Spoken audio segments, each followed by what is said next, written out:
Assalamualaikum warahmatullahi wabarakatuh. Allah.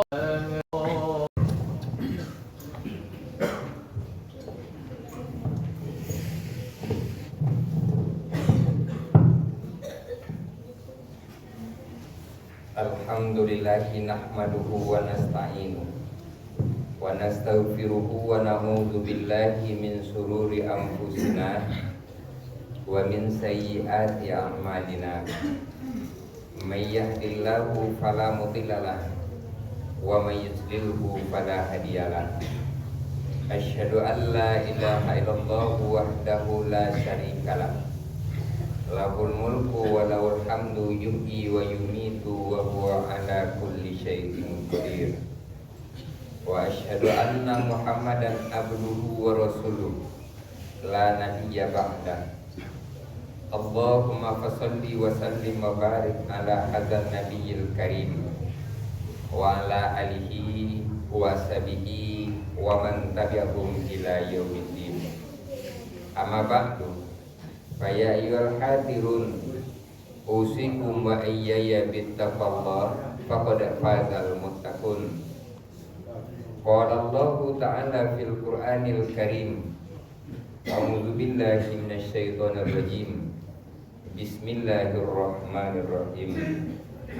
Inna a'tainakal kautsar fasholli lirabbika wanhar. Inna syani'aka huwal abtar. Shadaqallahul azim. Aku berlindung kepada Allah dari godaan syaitan yang terkutuk. Dengan nama Allah yang Maha Pengasih lagi Maha Penyayang. Sesungguhnya kami telah memberikan kepadamu nikmat yang banyak. Maka sholatlah dan berkorbanlah. Sesungguhnya orang-orang yang membencimu dia akan terputus. Maha benar Allah dengan segala firman-Nya. Surah Al-Kautsar ayat 1-3. Bapak-bapak, saudara-saudara kaum muslimin, jamaah Jumat rahimakumullah. Syukur alhamdulillah kita ucapkan kepada Allah Subhanahu wa taala. Selawat dan salam kepada Rasulullah sallallahu alaihi wasallam.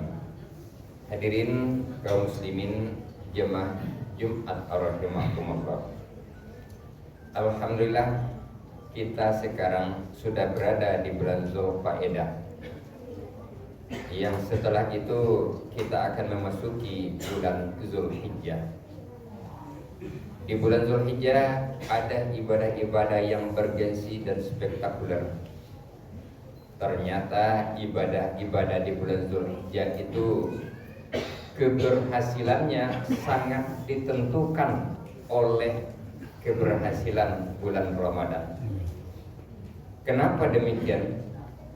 Ternyata capaian kinerja di bulan Ramadan itu menjadi modal untuk mencapai keberhasilan di bulan Zulhijjah. Ibadahnya sangat berkaitan. Hadirin kaum muslimin, Ramadan itu bagikan suatu tempat yang memproses untuk menjadikan sesuatu menjadi sesuatu. Kalau sekiranya kita ingin menjadikan beras menjadi nasi, itu ada tempat. Kalau dulunya periuk, sekarang bisa menjejer dan lain-lain sebagainya. Nah, beras yang dimasukkan dicampur dengan air, diletakkan dalam waktu yang lama, dalam waktu yang cukup, dengan api yang cukup, lalu pada akhirnya dia akan menjadi nasi. Ramadan juga begitu. Yang dimasukkan ke dalam proses Ramadan adalah bahan bakunya orang beriman. Lalu diproses dengan waktu yang cukup, dengan adonan yang cukup, keluarnya nanti orang beriman menjadi orang bertakwa. Sehingga iman dan takwa, orang beriman belum tentu bertakwa. orang bertakwa pasti beriman. Ada 11 capaian melalui Ramadan itu. Salah satunya capaian adalah membentuk insan-insan yang bertakwa. Kapan dia bisa jadi takwa? Kalau dia masuk Ramadan dengan modal iman. Tapi kalau iman tidak bermodalkan iman, walaupun dia masuk Ramadan, tetapi dia tidak akan jadi takwa. Nah, anggap kita mendapatkan ketakwaan itu selesai Ramadan. Lalu untuk apa ketakwaan itu? Banyak gunanya. Salah satunya adalah untuk modal melaksanakan ibadah-ibadah di bulan Zulhijjah. Apa saja di bulan Zulhijjah itu? Yang pertama, di bulan Zulhijjah kita melaksanakan ibadah kurban. Yang kedua, melaksanakan ibadah haji. Yang ketiga, melaksanakan ibadah puasa. Dan yang keempat, melaksanakan ibadah sholat Idul Adha. Setidaknya ada 4 macam itu. Keempat-empatnya modalnya adalah ketakwaan. Yang pertama adalah kurban. Bukankah yang pertama kali yang melaksanakan kurban itu putra Adam? 2 orang putra Adam, yaitunya Habil dan Qabil. Yang si Habil profesinya sebagai peternak, sedangkan Qabil profesinya sebagai petani. Lalu tiba saatnya untuk berkorban. Diletakkan di sebuah bukit. Oleh Habil diletakkan korban, dicarilah binatangnya yang paling bagus. Oleh si Qabil juga melaksanakan ibadah korban, dicarilah hasil-hasil tanaman, diletakkan di bukit itu. Ternyata ujungnya yang diterima oleh Allah adalah ibadah korbannya Habil. Di ujung ayat itu dijelaskan, sesungguhnya Allah menerima korban orang-orang yang bertakwa. Oleh karenanya, bukankah sudah ada di antara kita yang mendaftar menjadi peserta korban? Ada yang nanti akan menjadi panitia korban dan lain sebagainya. Maka sangat diperlukan untuk berkorban itu modal takwa. Oleh karenanya ketakwaan yang kita capai di bulan Ramadan, pelihara baik-baik, simpan baik-baik, dan itu akan dipergunakan untuk melaksanakan ibadah korban, sehingga nanti kurban kita itu diterima oleh Allah Subhanahu wa ta'ala. Itu satu. Yang kedua, ternyata takwa itu dipergunakan untuk melaksanakan ibadah haji. Setelah Allah berbicara tentang masalah haji, lalu di ujung ayatnya Allah menjelaskan, wa tazawwadu, maka berbekallah kamu, fa inna khairuz zadi taqwa, maka sesungguhnya sebaik bekal adalah takwa. Artinya kamu akan pergi melaksanakan haji, perlu bermodalkan uang iya, perlu bermodalkan kesehatan iya, perlu bermodalkan pakaian iya, tapi yang tidak kalah penting adalah bermodalkan ketakwaan. Oleh karenanya orang yang mau berangkat haji dicek uangnya cukup apa tidak, dicek kesehatannya memadai apa tidak, dicek pakaiannya memadai apa tidak. Tapi adakah orang mau berangkat haji dicek pula ketakwaannya mencukupi apa tidak? Kenapa demikian? Dalam suatu kisah disampaikan, ada seorang ulama besar yang bernama Al-Mubarak. Setelah dia melaksanakan ibadah haji kembali ke kampungnya, waktu tidur-tiduran di sebuah masjid, lalu dia bermimpi. Dan dalam mimpinya itu turun 2 malaikat dan bercakap-cakap di dekatnya.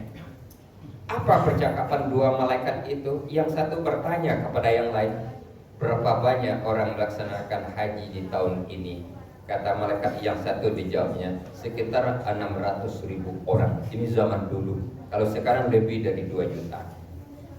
Hadirin kaum muslimin, lalu ditanya, bagaimana hasil dari haji orang tahun ini? Apakah banyak yang mabrur? Oh tidak, yang mabrur itu sedikit. Sedikit. dari sebanyak yang haji itu sedikit cuma. Lalu ditanya, siapa yang paling mabrur hajinya? Ditanya, yang paling mabrur hajinya adalah bernama Ali Al-Muwafiq, tinggalnya di Damaskus, tapi dia tidak jadi berangkat haji, tapi justru hajinya lah yang paling mabrur di tahun itu, padahal dia tidak jadi berangkat. Begitu terbangun Al-Mubarak ini, dia berkeringatan karena dia juga melaksanakan haji tahun itu. Dalam mimpinya itu sedikit orang yang mabrur hajinya, tapi justru yang paling mabrur orang yang tidak jadi berangkat haji di tahun itu. Karena percakapannya jelas di dalam mimpi itu terdengar oleh Al-Mubarak, alamatnya, namanya, pekerjaannya itu. Dia cari ke Damaskus itu. Namanya si Ali, pekerjaannya tukang sol sepatu. Dicarinya ke sana penasaran. Lalu setelah bertemu ditanya, Bapak yang bernama Pak Ali? Iya. Tukang sol sepatu? Iya. Bapak ada rencana tahun ini kemarin untuk pergi melaksanakan ibadah haji? Iya. Jadi Bapak berangkat? Tidak. Oh, inilah orangnya. Lalu dia tanya, apa kehebatan Bapak, keunggulan ibadah Bapak? Tidak ada, saya biasa-biasa saja. Tidak ada yang unggul dari saya. Tetapi dalam mimpi saya justru Bapak yang hajinya paling mabrur di tahun ini. Ya mana saya tahu, saya saja tidak pergi haji. Hadirin kaum muslimin, setelah dikorek terus menerus, ternyata Bapak ini waktu dia beberapa bulan menjelang berangkat haji, istrinya mencium bau yang sangat sedap, bau makanan yang sangat sedap yang datang dari rumah tetangga. Lalu karena demikian sedapnya, istrinya ini seorang yang hamil. Lalu dia minta kepada suaminya supaya suaminya minta makanan itu sedikit ke rumah tetangga itu. Nah, diupayakan oleh suaminya. Dia telusuri dari mana sumbernya bau itu. Ternyata dari sebuah kebun kecil yang didapati seorang ibu yang sudah tua dengan 6 orang anak. Hadirin, hasratnya, oh istrinya minta masakan yang sedang dimasak, yang baunya luar biasa, harumnya tercium. Hadirin kaum muslimin, apa jawab ibu itu? Maaf Pak, makanan ini halal untuk kami, tapi haram untuk Bapak. Tercengang Al-Mubarak, kalau halal ya halal, kalau haram ya haram, tidak ada pembagiannya itu. Kenapa ini halal, ini haram? Dijawab oleh ibu itu, iya, saya seorang janda dengan 6 orang anak yang sudah 5 hari tidak makan. Dan begitu saya keluar rumah pagi tadi, saya temukan bangkai di belakang rumah. Nah, bangkai inilah yang saya masak. Untuk saya dan anak saya ini halal. Tapi untuk ini untuk bertarung dengan nyawa. Hadirin kaum muslimin jamaah Jumat rahimakumullah. Mendengar itu Bapak Al-Mubarak tadi, Ali tadi, dia kembali ke rumahnya. Sedangkan uang tidak ada yang lain. Uang yang ada hanya bekal untuk pergi haji, yang lain tidak ada. Maka dia ambil uang itu, diberikannya kepada ibu sebahagian, yang ibu janda tadi dengan 6 orang anak. Ini sebagian dari uang saya, belikan beras untuk beberapa bulan ke depan, belikan untuk sambal beberapa bulan ke depan, belikan keperluan yang mendesak untuk beberapa bulan ke depan. Ada tambahnya sehingga ketika dia pergi uangnya cukup kembali. Hadirin kaum muslimin, ternyata seminggu, 2 minggu, sebulan, 2 bulan, ternyata waktu musim haji datang, tapi uangnya tidak mencukupi untuk berangkat. Lalu dia tidak jadi berangkat haji waktu itu. Tapi uangnya sudah dipergunakan untuk membantu orang, menyelamatkan nyawa 7 orang. Hadirin kaum muslimin, bukankah ini adalah ciri dari orang yang bertakwa? Dari 17 ciri, Salah satunya orang yang bertakwa itu adalah berinfak baik di waktu lapang maupun di waktu sempit. Di waktu itu kan waktu sempit, uang tidak ada, yang ada hanya untuk berangkat haji. Sementara ibu dengan 6 orang anak sudah bertarung dengan uang untuk membeli tidak ada, maka dia ambil sebagian uang untuk berangkat haji menyelamatkan 7 orang ini. Hadirin, ternyata dibalasi oleh Allah dengan ganjaran pahala yang luar biasa. Justru hajinya lah yang paling mabrur di waktu itu. Kenapa? Satu saja dari sifat takwa yang dia amalkan, yaitu berinfak baik di waktu lapang maupun di waktu sempit. Hadirin kaum muslimin jamaah Jumat rahimakumullah, betapa pentingnya modal takwa untuk berangkat haji itu. Bisa kita praktekkan di dalam kehidupan kita, buatkan contohnya itu. Kalau sekiranya kita makan rame-rame, lalu ternyata orang sudah mengambil nasi dan sambal, lalu kita kemudian diambil pula tapi tidak cukup sepiring untuk kita. Datang lagi 2 orang, dia pun tidak dapat makanan. Hadirin kaum muslimin, kita dapat tapi untuk kita saja tidak cukup. Ini ada 2 orang lagi. Lalu di saat itu kita makan sendiri saja atau akan berbagi dengan yang 2 orang tadi, atau dicarikan jalan-jalan lain. Disitulah nanti kita itu adanya ciri takwa itu atau tidak. Nah, kalau di saat itu kita berbagi, caranya entah bagaimana. Mungkin nasi yang tidak cukup itu dibagi bertiga. Mungkin diupayakan pula bagaimana supaya saudara kita ini bisa makan, kita pun makan, dan lain sebagainya. Atau diupayakan dengan upaya-upaya lain sehingga bisa sama-sama makan. Nah, itulah ketakwaan. Salah satu, berinfak baik di waktu lapang maupun di waktu sempit. Bisa kita berikan contoh yang lebih tumpah. Lalu rumah kita rusak, tapi tidak rusak berat, rusak ringan. Lalu kita dikasih uang bantuan 10 juta. Lalu di depan di kiri rumah kita ada pula orang yang rumahnya rusak, berat rusaknya daripada kita, tapi dia tidak mendapat apa-apa sedikit. Kita dapat 10 juta. Nah, di saat itu berbagi ke kita dengan tetangga kita yang tidak dapat, atau kita libas saja sendiri yang sudah dapat oleh kita, atau kita carikan jalan lain supaya tetangga kita yang lebih parah dari kita dia dapat, atau bagaimana? Nah, disitulah takwa itu sangat menentukan. Dia tidak mau memenang sendiri, dan dia prihatin, dan dia akan mengorbankan sebahagian dari memerlukan bantuan. Hadirin kaum muslimin, ada 17 dari ciri takwa itu. Salah satunya adalah berinfak baik di waktu lapang maupun di waktu sempit. Keadaan-keadaan itu akan sering datang kepada kita dalam bentuk apapun dan dimanapun. Allah sedang menguji kita, ada apa tidak ciri takwa itu di diri kita.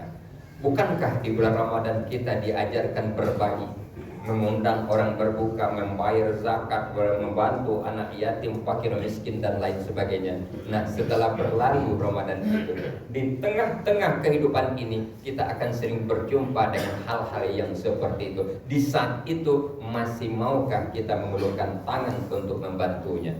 Masih bermurah hatikah kita untuk menolongnya? Itulah ketakwaan. Dan ketakwaan itu modal untuk berkorban, modal untuk bertakwa.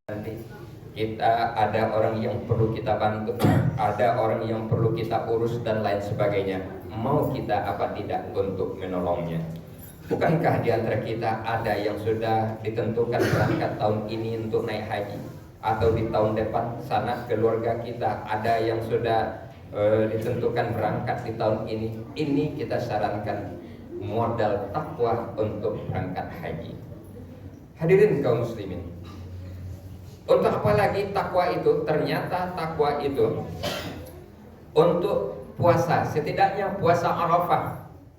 Kalau di bulan Ramadan 10 malam terakhir ada saat-saat yang sangat mustajabah, saat yang nilainya lebih khairun min alfi syahr, lebih baik dari 1000 malam, yang disebut dengan malam qadar. Tapi di bulan Zulhijjah waktunya siang, yaitu dia hari Arafah. yang orang di pelaksanaan ibadah haji dia melaksanakan wukuf di Arafah, sedangkan kita yang tidak ikut mengiringi dengan puasa Arafah. Itu saat-saat yang mustajabah. Sebetulnya orang yang sedang wukuf di Arafah, dia merenung, melihat betapa nikmat Allah banyak kepada dirinya, dan dia melihat betapa dosa-dosa yang diperbuat selama ini. Dia merenung nikmat untuk disyukuri, dosa-dosa untuk dimintakan ampun kepada Allah. Sebetulnya kita pun bisa bersimpuh dengan puasa Arafah dimanapun kita berada. Kenapa? Karena apa bedanya di sana dan di sini? Orang-orang yang sudah tinggi ma'rifatnya tidak ada bedanya di sana dan di sini. Tidak ada bedanya dan waktu itu dalam bentuk latihan. Sehingga bulan Ramadan lebih utama dari bulan dalam bentuk latihan. Supaya di bulan Ramadan kita betul-betul di waktu wukuf itu luar biasa pahalanya. Itu waktu latihan. Tapi sebetulnya pada akhirnya orang yang paling tinggi itu nilainya sudah sama waktunya, sudah sama tempatnya. Kenapa demikian? Karena masih ada orang yang di dalam dirinya berbeda. Kalau berbeda itu dalam bentuk latihan. Contoh, ya kalau di bulan Ramadan setiap 5 waktu dia ke masjid, dia baca Quran, dia berzikir, dia bantu ini Ramadan. Di luar Ramadan dia sudah tidak mau melaksanakan itu lagi. Dia sudah berbeda, Ramadan tinggi, sedangkan yang lain ini tidak. Begitu juga di dalam pelaksanaan haji misalnya atau umroh. Di waktu umroh menangis dia di depan Ka'bah. Jangan dia menangis karena bertemu Ka'bah, bukan karena bertemu Allah. Jangan-jangan dia menangis karena bertemu Hajar Aswad, bukan karena bertemu Allah. Kenapa demikian? Di sana keluar air matanya menangis dia di depan Ka'bah. Iya, karena di situ ada Ka'bah, tapi di sini kan tidak ada Ka'bah. Tapi kalau dia menangis karena Allah, bertemu Allah dia di sana, di sini juga ada Allah.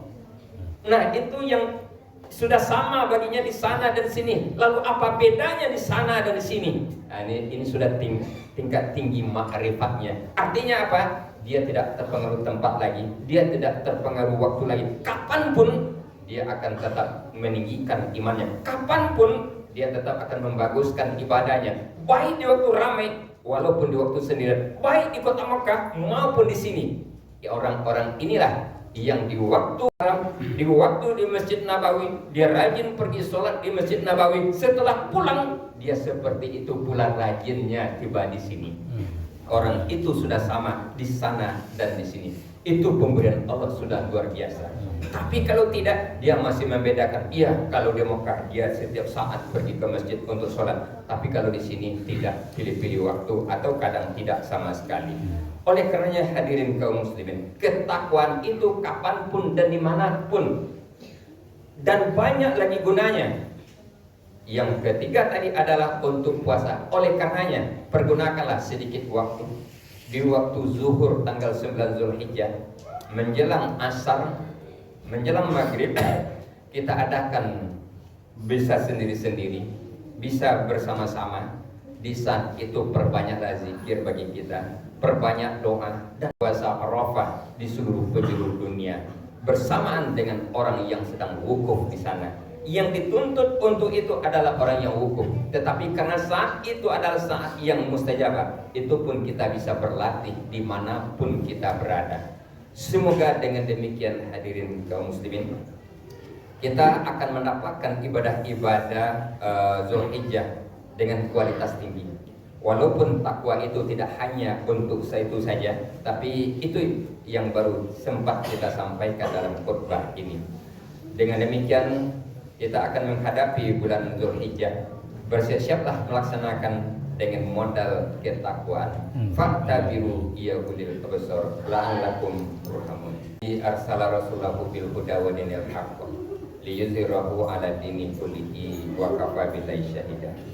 Asyhadu an la ilaha illallah wahdahu la syarika lah wa asyhadu anna Muhammadan abduhu wa rasuluhu la nabiyya ba'dah. Allahumma shalli wa sallim wa barik ala hadzal nabiyil karim wa ala alihi wa sahbihi wa man tabi'ahum ila yaumiddin. Amma ba'du, fa ya ayyuhal hadirun ittaqullaha haqqa tuqatih wa la tamutunna illa wa antum muslimun. Qala Allahu ta'ala fil Qur'anil Karim, A'udzubillahi minasyaitonir rajim. Qul huwallahu ahad, Allahus samad, lam yalid wa lam yulad wa lam yakul lahu kufuwan ahad. Innallaha wa malaikatahu yusholluna 'alan nabi.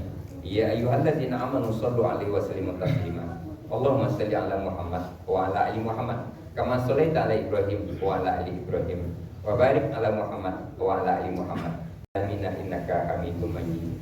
Allahumma fir lil mu'minina wal mu'minat wal muslimina wal muslimat al ahya'i minhum wal amwat bil bari wal bahri. Amin amin ya rabbal alamin. Doa ya Allah ya Ghafur wahai Zat yang Maha Pengampun, ampunilah dosa-dosa kami, ampunilah kesalahan-kesalahan kami. Ya Allah, ampunilah dosa-dosa orang tua kami. Orang tua kami yang telah meninggal, lapangkan kuburnya ya Allah. Ringankan hisabnya. Jangan biarkan dia teraniaya dalam kubur. Tampakkanlah ia pada tempat yang mulia di sisi-Mu ya Allah. Orang tua kami yang masih hidup, sehatkan dia jasmani dan rohani. Limpahkanlah rahmat dan kasih sayang-Mu kepadanya.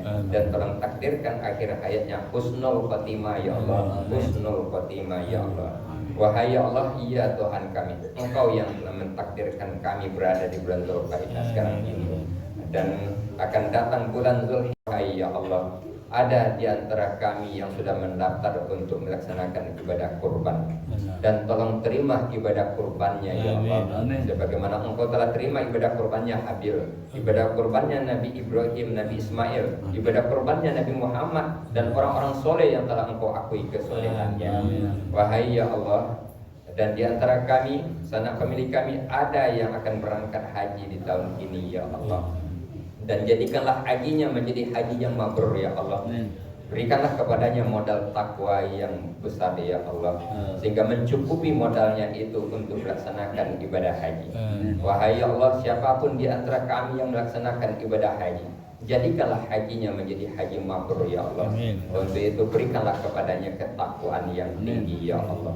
Wahai ya Allah, ya Tuhan kami, jadikan kami melalui Arafah untuk melihat betapa banyaknya nikmat yang telah berikan kepada kami, untuk melihat betapa banyak dosa-dosa yang telah kami lakukan. Ya Allah, jadikan kami orang-orang yang bersyukur atas nikmat-Mu yang melimpah kepada kami, dan jadikan kami orang-orang yang mohon ampun, yang Engkau berikan ampun atas dosa-dosa kami ya Allah.